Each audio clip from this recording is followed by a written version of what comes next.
ये महाभारत कथा पूरी तरह से वेद व्यास महाभारत के ऊपर आधारित है। यदि आप इसका निरंतर श्रवण करते रहना चाहते हैं तो इस चैनल को सब्सक्राइब जरूर कर लें और आगे आने वाली सभी पॉडकास्ट के नोटिफिकेशन के लिए बेल आइकन को भी जरूर से प्रेस कर दें। अब हम सुनेंगे कुंती का विदुला की कथा सुनाकर पांडवों के लिए संदेश देना तथा श्री कृष्ण का उससे विदा होकर पांडवों के पास जाना। वैशंपायन जी कहते हैं, राजन, भगवान ने कुंती के घर जाकर उनका चरण स्पर्श किया तथा कौरवों की सभा में जो कुछ हुआ था वो संक्षेप में सुना दिया। उन्होंने कहा, बुआ जी, मैंने और ऋषियों ने तरह तरह की युक्तियों से अनेकों मानने योग्य बातें कही, किंतु दुर्योधन ने किसी पर भी ध्यान नहीं दिया। दुर्योधन के अनुयायी इन सब वीरों के सर पर काल मंडरा रहा है। अब मैं तुमसे आज्ञा चाहता हूँ, क्योंकि मुझे शीघ्र ही पांडवों के पास जाना है। बताओ, तुम्हारी ओर से मैं पांडवों से क्या कह दूं? कुंती ने कहा, केशव, मेरी ओर से तुम राजा युधिष्ठिर से कहना कि पृथ्वी का पालन करना तुम्हारा धर्म है, उसकी बड़ी हानि हो रही है, सो अब तुम उसे वृथा मत खोना। बेटा, क्षत्रियों को प्रजापति ब्रह्मा ने अपनी भुजाओं से उत्पन्न किया है, अतः उन्हें अपने बाहुबल से ही आजीविका करनी चाहिए।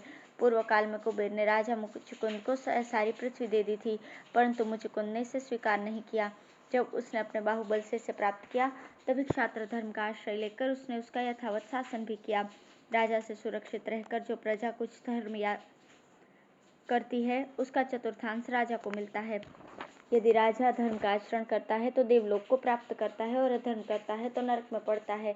यदि वो दंड नीति का भी ठीक ठीक प्रयोग करे तो उससे चारों वर्णों के लोग अधर्म करने से रुककर धर्म मार्ग में प्रवृत्त होते हैं। वास्तव में सत्ययुग, त्रेता, द्वापर और कली, इन चारों युगों का कारण राजा ही है। इस समय अपनी बुद्धि से तुम जिस संतोष को लिए बैठे हो, उसे तो तुम्हारे पिता पांडु ने, मैंने अथवा तुम्हारे पितामह ने भी कभी नहीं चाहा।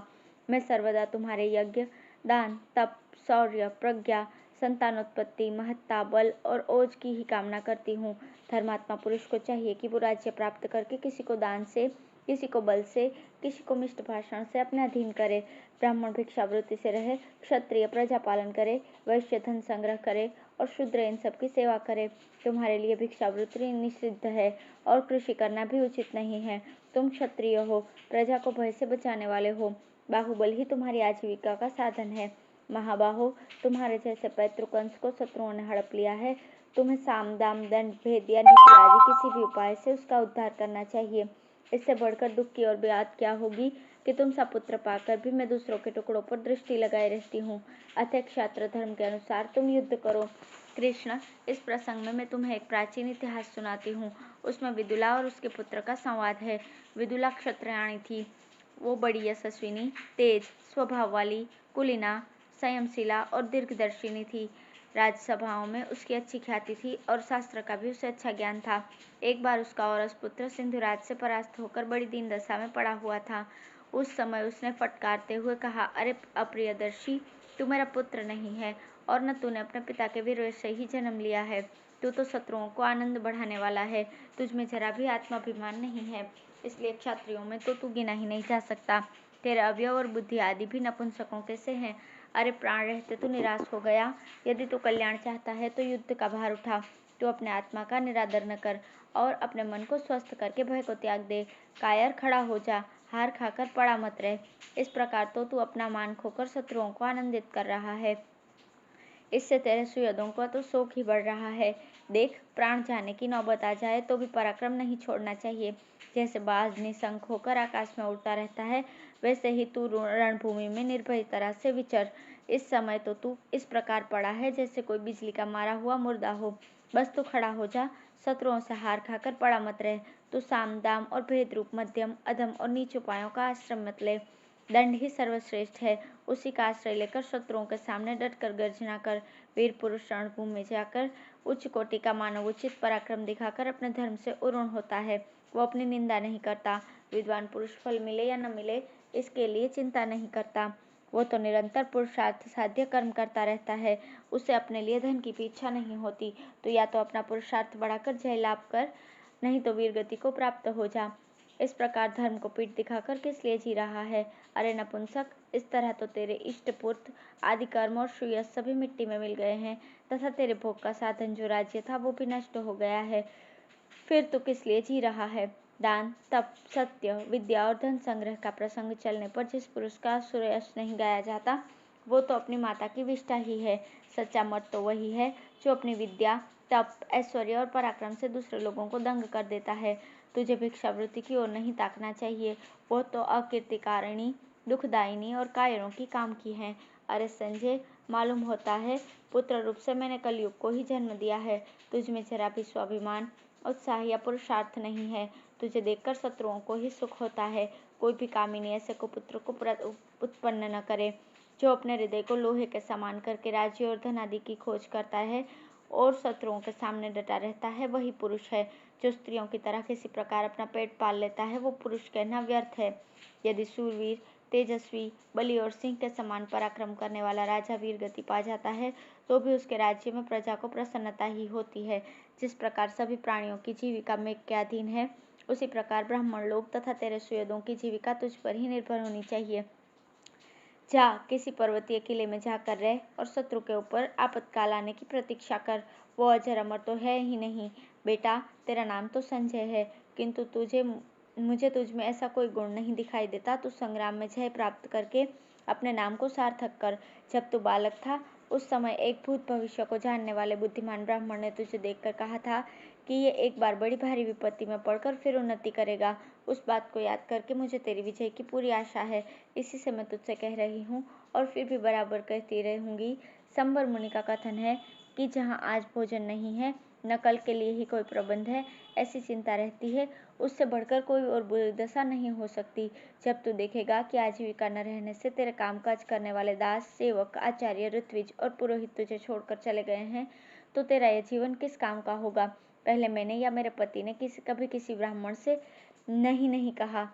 अब यदि मुझे नहीं कहना पड़ा तो मेरा हृदय फट जाएगा। हम सदा दूसरों को आश्रय देते हैं, दूसरे की आज्ञा सुनने की हमें आदत नहीं है। यदि मुझे किसी दूसरे के आश्रय जीवन काटना पड़ा तो मैं प्राण त्याग दूंगी। देख, यदि तूने जीवन का लोभ न किया तो तेरे सभी गुण शत्रु परास्त किए जाएंगे। तू युवा है तथा विद्या, कुल और रूप से संपन्न है। यदि तुझ जैसा यशस्वी और जगत विख्यात पुरुष ऐसा विपरीत आचरण करे और अपने कर्तव्य भार को न उठाए, तो मैं इसे मृत्यु ही समझती हूँ। यदि मैं तुझे शत्रु के साथ चिकनी चुपड़ी बातें बनाते या उसके पीछे पीछे चलते देखूंगी, तो मेरे हृदय को शांति कैसे होगी। इस कुल में ऐसा कोई पुरुष नहीं जन्मा जो अपने शत्रु का पीछे लघु होकर रहा हो। भैया, तुझे शत्रु का सेवक होकर जीना किसी प्रकार उचित नहीं है। जिस पुरुष ने क्षत्रिय कुल में जन्म लिया है और जिसे क्षात्र धर्म का ज्ञान है, वो भय से अथवा आजीविका के लिए कभी किसी के सामने नहीं झुक सकता। वो महामना वीर तो मत वाले हाथी के समान रणभूमि में विचरता है और केवल धर्म रक्षा के लिए सर्वदा ब्राह्मण के सामने ही झुकता है। पुत्र कहने लगा, माँ, तुम वीरों की सी बुद्धि वाली किंतु बड़ी ही निठुर और क्रोध करने वाली हो। तुम्हारा हृदय तो मानो लोहे का ही गढ़कर बनाया गया है। अहो, क्षत्रिय का धर्म बड़ा ही कठिन है, जिसके कारण स्वयं तुम ही दूसरी माता के समान अथवा जैसे किसी दूसरे से कह रही हो, इस प्रकार मुझे युद्ध के लिए उत्साहित कर रही हो। मैं तो तुम्हारा इकलौता पुत्र हूँ, फिर भी तुम मुझसे ऐसी बात कह रही हो। जब तुम मुझी को नहीं देखोगी तो इस पृथ्वी, गहने, भोग और जीवन से भी तुम्हें क्या सुख होगा। फिर तुम्हारा अत्यंत प्रिय पुत्र तो मैं संग्राम में काम आ जाऊंगा। माता ने कहा, संजय, समझदारों की सब अवस्थाएं धर्म या अर्थ के लिए ही होती है। उन पर दृष्टि रखकर ही मैं तुझे युद्ध के लिए उत्साहित कर रही हूँ। ये तेरे लिए कोई दर्शनीय कर्म करके दिखाने का समय आया है। इस अवसर पर यदि तूने कुछ पराक्रम न दिखाया तथा अपने शरीर या शत्रु के प्रति कड़ाई से काम न लिया, तो तेरा बड़ा तिरस्कार होगा। इस तरह जब तेरे अपयश का अवसर सिर पर नाच रहा है, उस समय यदि मैं तुझसे कुछ न कहूँ तो लोग मेरे प्रेम को गधी का सा कहेंगे और उससे सामर्थ्यहीन और निष्कारण बताएंगे। अतः तू सत्पुरुषों से निंदित तथा मूर्खों से सेवित मार्ग को छोड़ दे। जिसका आश्रय प्रजा ने ले रखा है, वो तो बड़ी भारी अविद्या ही है। मुझे तो तू भी तभी प्रिय लगेगा जब तेरा आचरण सत्पुरुषों के योग्य होगा। जो पुरुष विनयहीन, शत्रु पर चढ़ाई न करने वाला, दुष्ट और दुर्बुद्धि पुत्र या पौत्र को पाकर भी सुख मानता है, उसका संतान पाना व्यर्थ ही है। जो अपना कर्तव्य कर्म नहीं करते बल्कि निंदनीय कर्म का आचरण करते हैं, उन अधम पुरुषों को तो न इस लोक में सुख मिलता है और न परलोक में। प्रजापति ने क्षत्रियों को तो युद्ध करने और विजय प्राप्त करने के लिए ही रचा है। युद्ध में जय या मृत्यु प्राप्त करने से क्षत्रिय इंद्रलोक प्राप्त कर लेता है।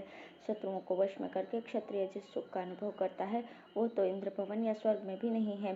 पुत्र बोला, माता जी, ये ठीक है, किंतु तुम्हें अपने पुत्र के प्रति ऐसी बातें नहीं कहनी चाहिए।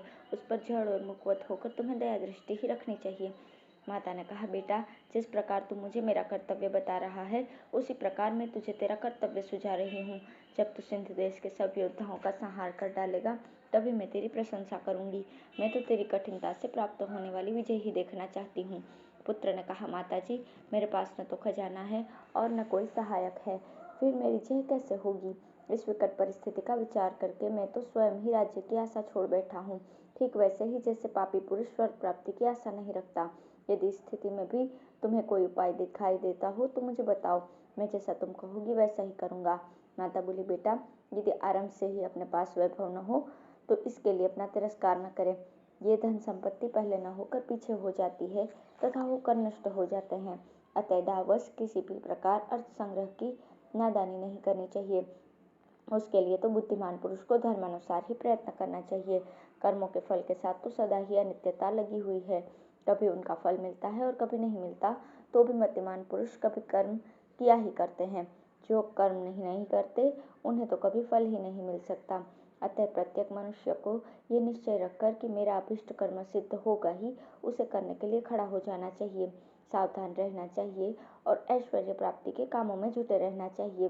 कर्म में प्रवृत्त होते समय पुरुष को मांगलिक कर्म करने चाहिए तथा ब्राह्मण और देवताओं का पूजन करना चाहिए। ऐसा करने से राजाओं की उन्नति होगी।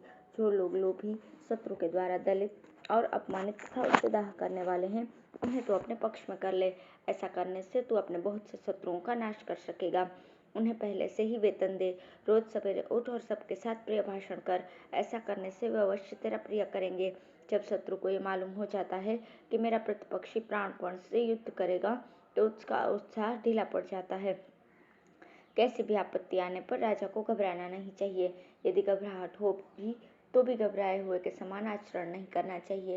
राजा को भयभीत देखकर प्रजा, सेना, मंत्री भी डरकर अपना विचार बदल लेते हैं।